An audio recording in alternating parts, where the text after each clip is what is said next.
E o negócio do Nelson de Oliveira, o que ele me contou é o seguinte: ele é um autor já consagrado, né, na alta literatura brasileira, né, considerado um dos melhores da geração dele.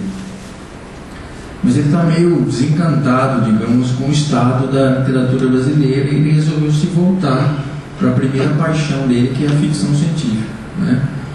E no mainstream brasileiro ele já havia criado, né, feito uma intervenção importante, né? Ele é o criador da expressão Geração 90, através de 2 antologias, né, que gerou um debate literário importante e tal. E agora ele se volta para a ficção científica. Só que ele não é, ele pode ser apaixonado, mas ele não é louco, né? Então ele não vai abandonar, ele não vai comprometer um nome que está feito na alta literatura, né, com a ficção científica. Então ele criou um pseudônimo para a ficção científica e para o infanto-juvenil dele também, que ele já publicou bastante também nessa área.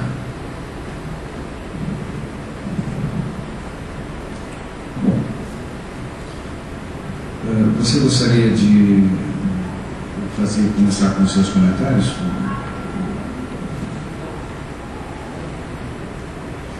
Você me interrompeu um ponto em quê? Estamos falando de Nelson Oliveira. Ah, sim. Uma coisa que eu vou acrescentar, porque cabe nesse momento.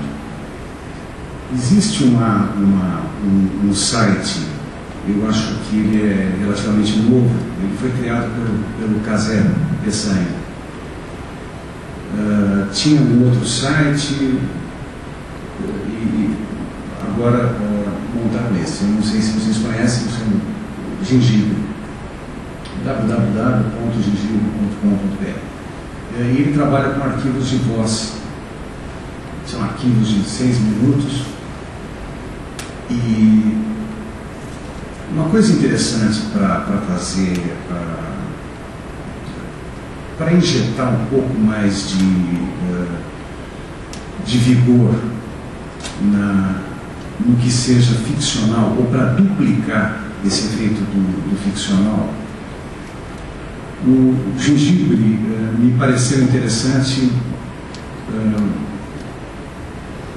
pela possibilidade de se colocar um leitor também ficcional de um texto que foi produzido com um intuito ficcional.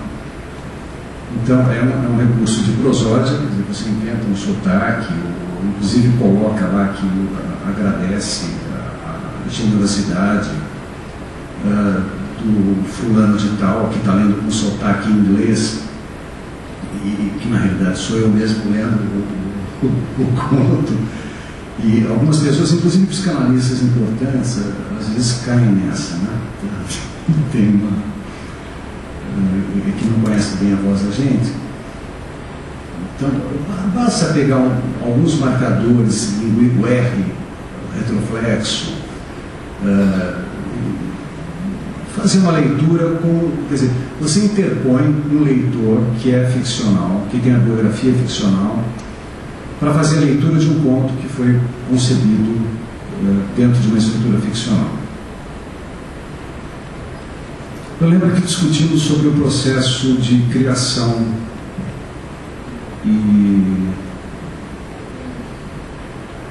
gostaria de saber, Brandão, se você tem alguma mediação a fazer nesse aspecto. Vocês devem estar observando que nós ficcionalmente também não ensaiamos, combinamos, não é uma formal mesa acadêmica, talvez seja um ponto até bom e agradável dessa reunião. Então combinamos que eu moderaria, volta e meia intervindo, fazendo alguns comentários. E eu gostaria de fazer que, em termos mais gerais, não é meu campo de especialização, a literatura ficcional, embora ela me agrade imensamente, muito mais como uma leitura do que como um exercício meu, quem sabe até algum dia, mas por enquanto não. E especificamente aqui na revista, quem tem a felicidade de ler os 2 números, esse último que acabou de ser publicado, a de ver o seguinte: não por acaso o idealizador e o editor é um psicanalista. O que eu quero dizer? Quando vocês passarem os vários contos dessa revista, dessa publicação, verão que eles poderiam, eu aqui vou fazer uma espécie de arrojada sacação de uma breve leitura preliminar, poderiam ser pensados em 2 grandes grupos. Um grupo talvez menor, mas reduzido, em que, digamos, a questão científica, um acontecer de algo ficcionalmente inusitado, é o que importa mais. E o trecho, o jogo interativo dos personagens fica, digamos, mais em segundo plano. Digamos que o personagem principal é a cena, não é? E os atores são praticamente o cenário. Mas na imensa maioria dos casos, não é? O que se dá é a relação invertida, ou seja, seria a relação ficcionalmente esperada.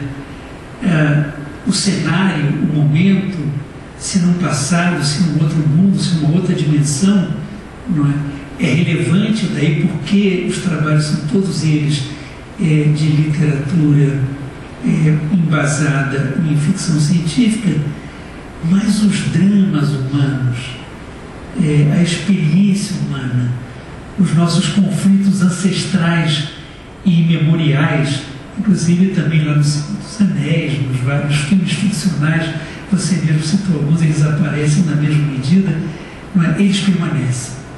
Eles podem ser vividos com outras linguagens. Justamente a grande inovação, você tocou muito bem, da literatura ficcional, não é só nos transportar a outros imaginários, a histórias passadas em outros tempos, em outros modos de ser entre as pessoas e as pessoas, entre as pessoas e as suas dimensões, em outras dimensões desse próprio mundo, em outros mundos, mas fazer isso com uma inovação não só do imaginário ou do cenário, mas da própria linguagem com que isso é enunciado.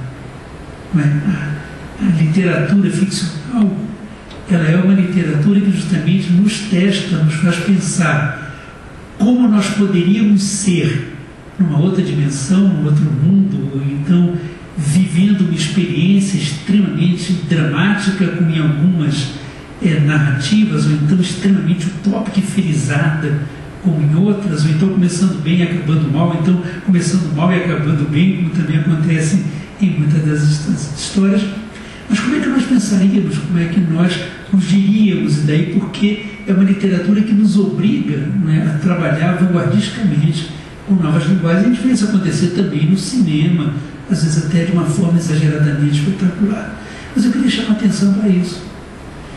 Os contos, as histórias, as narrativas lidas aqui com cuidado vão mostrar que o amor, que as desavenças, que o desejo, que os ódios, que os medos, que tudo aquilo que nos faz nessa ou em outras dimensões seres tão profundamente humanos, nos acompanham em qualquer mundo, em qualquer tempo que nós estejamos.